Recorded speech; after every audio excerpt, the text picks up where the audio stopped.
We believe that standing up, speaking out, calling on the citizenry to protest, that all of that does have a real positive effect. What the president is hoping to do is foment chaos by inciting out-of-control protests. So I urge Illinoisans, don't take the bait. It's Governor J.B. Pritzker and Illinois Attorney General Kwame Raoul talking about the possibility of military troops and chaos on the streets and what exactly is going on with federal immigration enforcement in Illinois. And to react to that more in the prospects of military troops in Chicago is Republican gubernatorial candidate Darren Bailey. He joins us now here with Illinois in Focus Daily. I'm Greg Bishop. Darren, thanks for taking time with us. Obviously, there's a lot to talk about here, but we've got, let's just face it, an election coming up as well. So I appreciate you taking the time. I want to, first start off with your response to, what's going on in Chicago and the prospect of seeing military troops on the streets of Chicago. Well, thank you very much. I've been talking about failed leadership for a long time, and I think this is the epitome of what failed leadership looks like. I think it's an absolute embarrassment and a disgrace for the people of Illinois, and how shameful it is for the residents of Chicago that federal troops have to come in to protect ICE agents who are doing their job. ICE agents who are here to round up and find the most dangerous of the people that are here illegally. I mean, Greg, in what other nation can you think of, and I'd love it if somebody would tell me where this is at, that you or I or anyone else could enter in undocumented and live without, any recourse, and yet maybe even get benefits thereof from the tax-paying citizens. I mean, this is concerning. And so let's back up and take another look. Obviously, on Labor Day weekend, we kind of hit a high of over 58 shootings and 13 people killed in Chicago. Even this past weekend, we had over 11 shootings and 4 people killed. Let's take a look at Washington, D.C., where the National Guard has been at for the last month.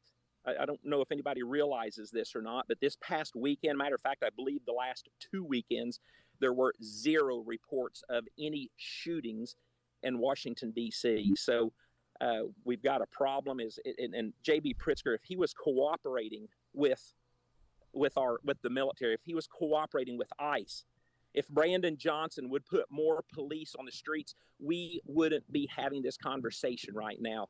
But unfortunately, the people, the residents, the businesses of Chicago set in peril, and what a shame it is to the great state of Illinois.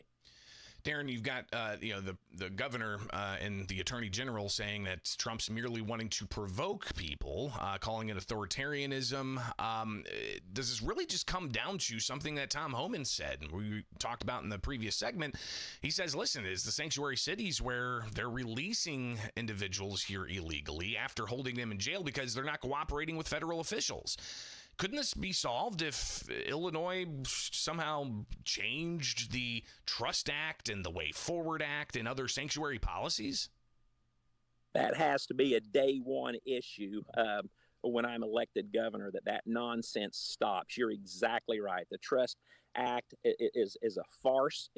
All of this, J.B. Pritzker, Brandon Johnson, and everything that the Democrat legislature has enacted up to this point is simply to protect those who are here illegally. And by doing that, they're protecting the most dangerous elements of those people that are putting fear into our streets in Chicago. Illinois deserves better. With the prospect of the military on the streets, where do you see this going from here? Obviously, in other areas, we've seen in L.A., bricks being thrown, vehicles being lit on fire. In Portland, there's federal troops expected there to protect federal assets and personnel. We've seen on the streets of Broadview people impeding traffic, law enforcement, federal law enforcement trying to get through, and even detainees. But you also have the violence that's been brought against ICE. Down in Dallas, you had that shooting that happened. So where do you see this going from here, and how do we try to keep it as civil as possible? Well, I think we need to stop the dangerous rhetoric that is coming out of J.B. Pritzker and Brandon Johnson's mouths.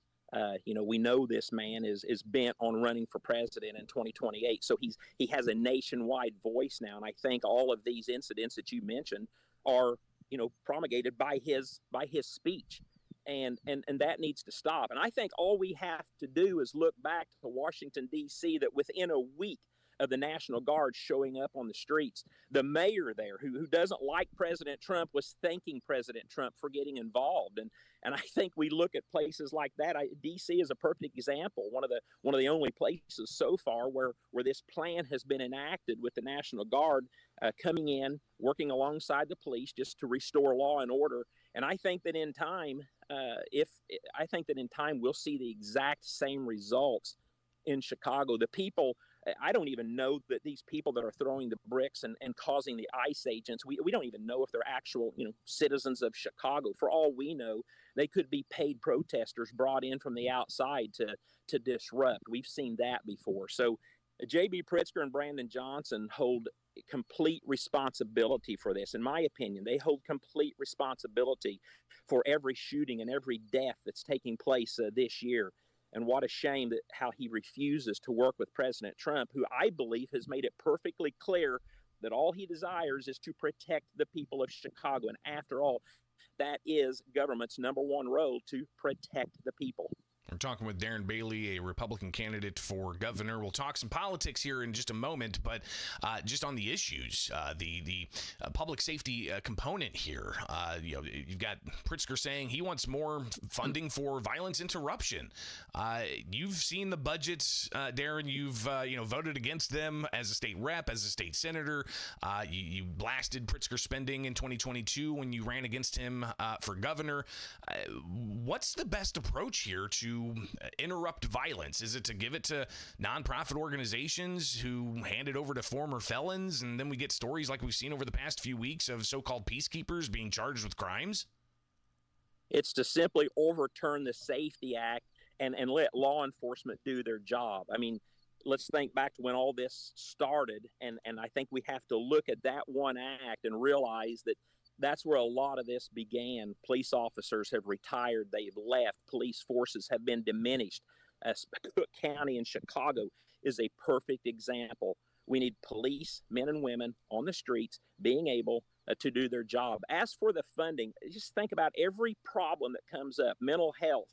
And right now, here we are talking about this violence. J.B. Pritzker thinks that throwing more money is the solution. It's not. I ran for state rep in 2017 because of the 32% tax increase.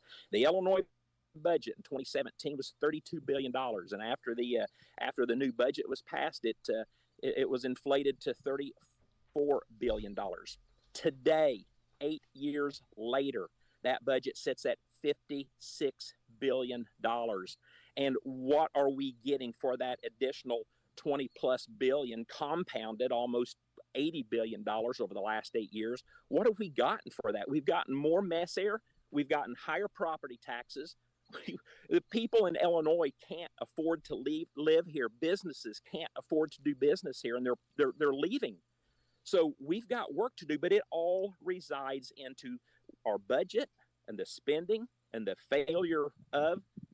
And when we get in and delve in that, and we lower property taxes, I think we're going to see a better Illinois. We do have a bright future ahead of us, but it needs to start now. It needs to start a year from now instead of 5 more years from now. We're talking with Darren Bailey, a Republican candidate for Illinois governor. Obviously, we'll have to go more in depth about some of the policy issues you have here, including how do you lower property taxes. But Darren, we'll have to wait for another time to really get into the weeds there. But because I'm ready for that when that time comes. We're still early in this process, right? I mean, you guys haven't even officially filed nominating petitions yet. Right. So there's a lot of time left before that March primary. But you've got other candidates that are running for the Republican nomination. You having done so in 2022, one question I saw live listeners yesterday ask when we reviewed some of your launch, speech.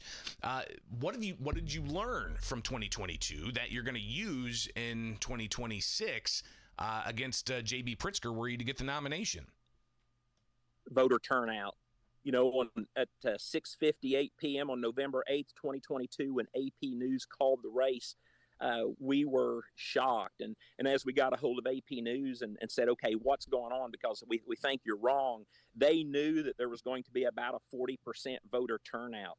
There turned out being closer to a 45% voter turnout, but they also knew that with J.B. Pritzker's $35 million get out the vote incentive, that those Democrats supporting him had sent their ballots in earlier, so he had the bottom third packed. We've got the votes to win, and we also know now where we need to go, and it's in Cook County, the Collar counties, and a few other places, and we need to get the Republican Party to fill all the precincts. We just need to simply get out and do the legwork to inspire people, to let them realize. We hear it all the time. My vote doesn't count. Chicago, it's rigged. That's rubbish. Do your American duty. Show up to vote. Vote early, show up to your courthouse, mail your vote in, because far too many people are missing that day at the polls.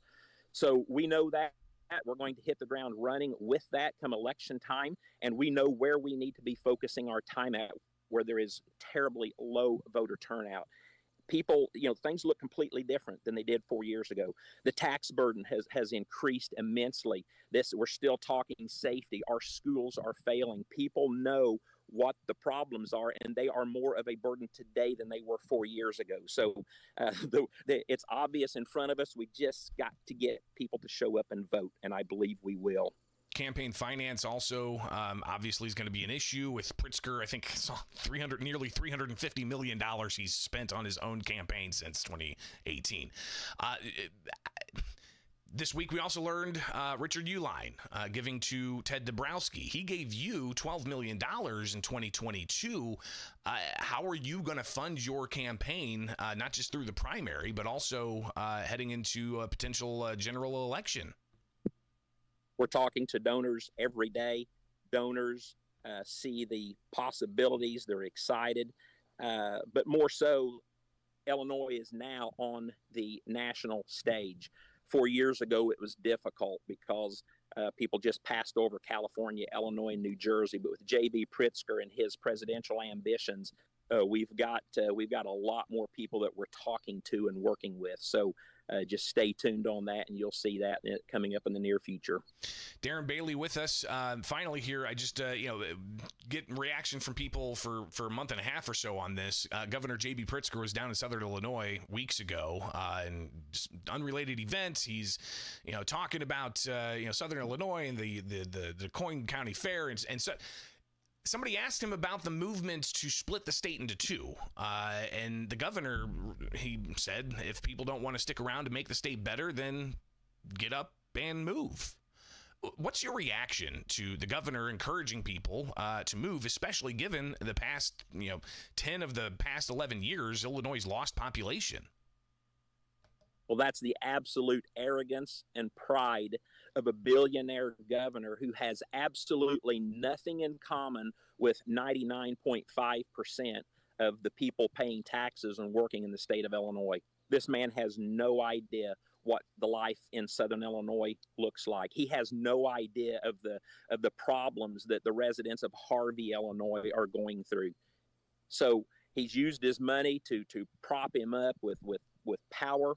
And I think those days are coming to an end because people are, that rhetoric is absolute nonsense. It's a slap in the face to everyone who is struggling in the state of Illinois. And that's another reason why I think we're going to win and things are going to shift in 2026. Darren Bailey will obviously be talking with you in the weeks ahead as we've got the March primary just around the corner, and we'll get the official list of who's going to be on the ballot for the Republican primary for governor sometime after the filing period closes. So greatly appreciate you taking the time with us, and we'll talk again soon, all right? Thank you for the time. Absolutely. It is Illinois in Focus Daily. I'm Greg Bishop with you each and every weekday morning here. So be sure to stay tuned and subscribe and be with us. Get the headlines in your inbox each and every weekday morning. Go to thecentersquare.com. It is Illinois in Focus Daily. I'm Greg Bishop, and we're going to keep you posted as much as we can. So go to thecentersquare.com.